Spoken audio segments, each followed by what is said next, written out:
work.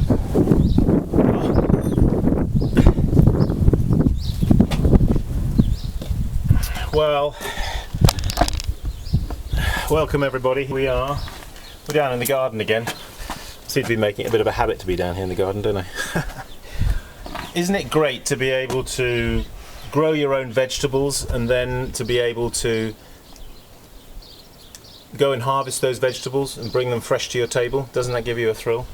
Well, as potters, when we go and dig our own clay, it also gives us a thrill because we have that connection to the ground where the clay comes from. Some people perhaps don't even know where clay comes from, apart from it comes from out of plastic packets which they get when they go down to their pottery supplier. Well, actually it comes out of the ground, believe it or not. And what I want to do is just show you what we're doing here and to show you this wonderful process. Now I'm just going to swing the camera down here, and I've got here basically three troughs, as you can see. In this trough here we've got the dry clay which we've gone and dug with our bare hands. No, well, we used the pickaxe. Some of this is a bit stony, but this is basically all clay, believe it or not. And if you live in the country, you ask farmers and people, they'll tell you where there's clay because they find it on their land. This clay actually is fairly refractory and will withstand up to stoneware temperature, believe it or not. So that's an added bonus in this case. So that's the dry clay, which we then thoroughly, as I say, dry because we've dried it out. When we dug it, it wasn't so dry, and it's better to dig it when it isn't too dry because it's easier. Now over here in this container, the same as what we've had there in the dry state, but here we've had it soaking down for a couple of days. And as you can see, it's breaking down. It takes a little time sometimes. There are parts of the clay which take longer depending. But we want to get it into a nice soupy consistency like we've got here. Now probably if I left this even longer it would break down even better. You can use a garden rake, something like that. Another thing is a good thing to have handy, and that is a hose, a garden hose that you can clean off, wash off, add more water, etc.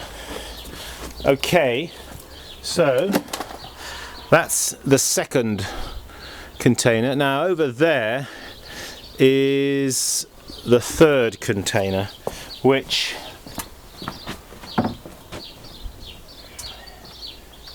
I've got a lid on this because after I sieve the clay through I can put the lid on.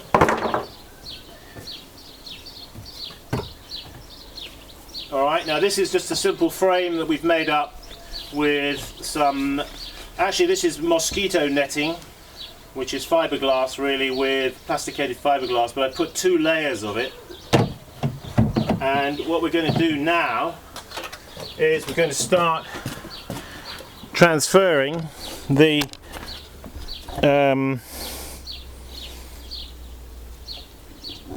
wet stuff.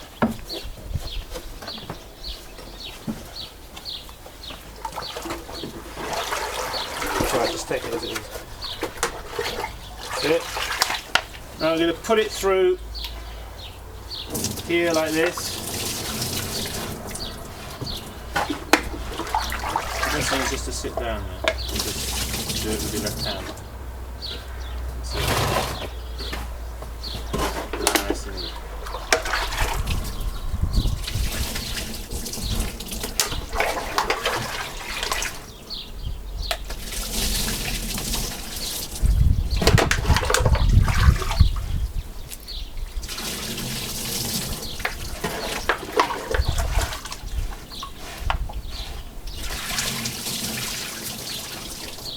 as you can see, the sieve is taking out the leaves, the bits of roots,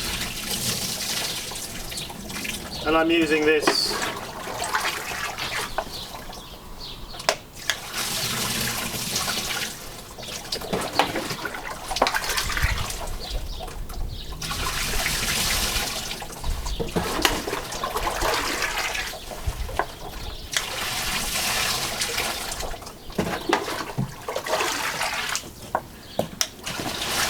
now.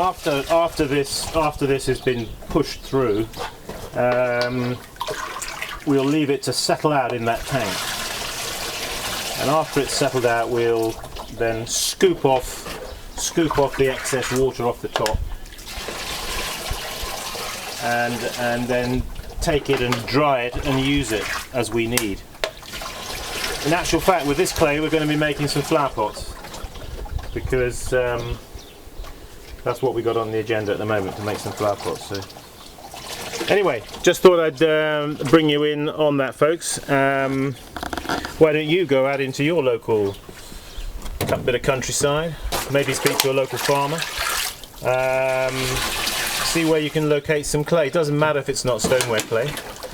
It's the challenge of doing it, and it's that connection with the ground and with the land, and the whole process is so much more meaningful if you can go and dig your own clay. So I encourage you to do so. Simon Leach here saying, keep practicing.